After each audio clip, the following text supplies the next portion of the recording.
Troubadour is the name given to the composer and performer of songs during European Middle Ages. What were the texts of troubadour songs? Mainly about chivalry and courtly love, romantic love mainly. Sometimes they used to deal, unlike Mandor, with metaphysical, intellectual, and even formulaic themes. Many times they were humorous or even vulgar satires. The eminent cardiologist also explained what kind of a setting was needed for a mando. Mentions of Goan aristocracy. Two parts of each mention were set aside for receptions. The card room and the ballroom.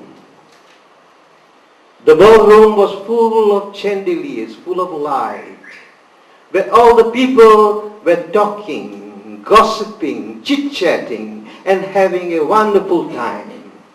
And on the other side, there was a card room for those who wanted to play cards.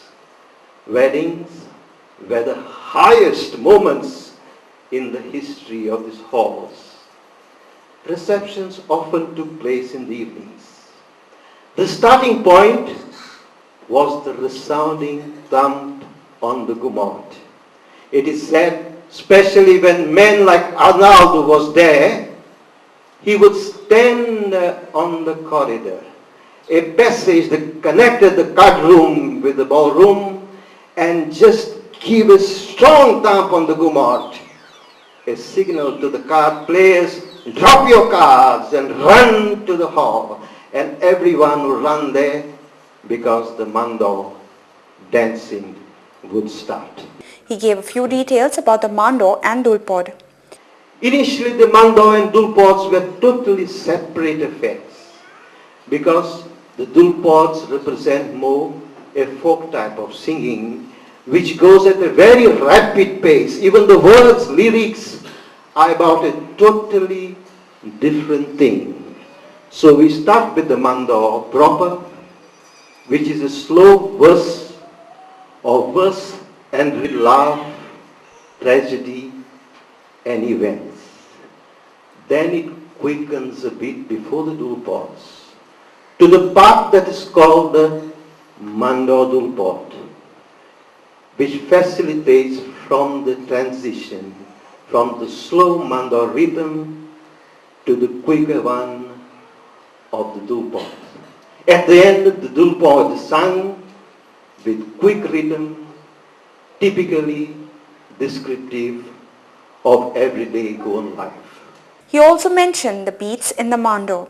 Rhythmically, mando consists of 6 beats with 2 stresses. This is very important because many people dance the mando like the waltz, but waltz lacks that important stress on the 5th beat. One is on the 1st beat and the other prominent is on the 5th beat. Zonela 1, 2, 3, 4, 5, 6, 1, 2, 3, 4, 5, and the 6 is almost muted. Tala 1, 3, 4, 5, 6, 1, 3, 4, 5, 6. So the stress is on the 1st and the 5th beat. Although the dancing follows 1, 2, 3, 4, 5. Dr. Colasso explained the attire for the mando. The men's attire is either casaca or frac, varying according to the time of the day when the action would take place. Casaca was for evenings and frac for daytime. An immaculate white handkerchief had always to be kept ready. And later he spoke about the lyrics. Mando lyrics, my friends, are about forlorn love and local socio-political events. But as far as Mando dance is concerned, immaterial of the theme that the lyrics may portray, Mando dancing has its set sequence. He also planned a presentation of the mando dance. She advances, she recedes.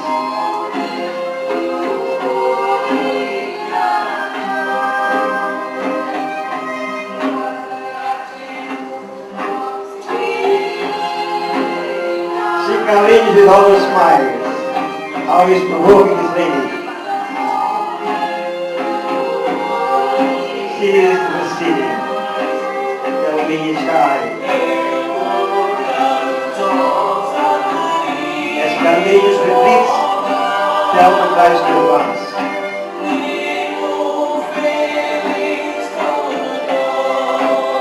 See their graceful footwork, so beautiful. Hey!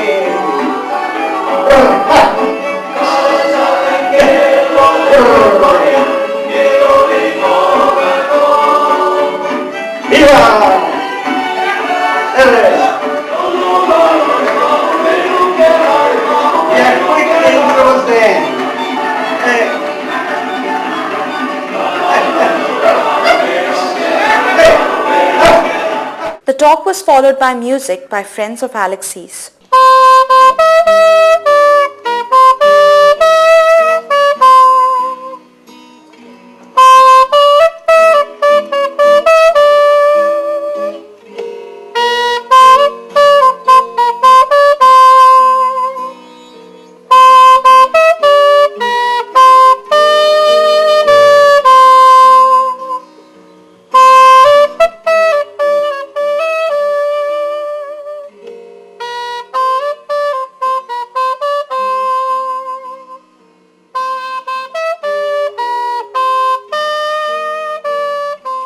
Tomorrow we will bring you an overview of the entire Alexios y Os Amigos festival.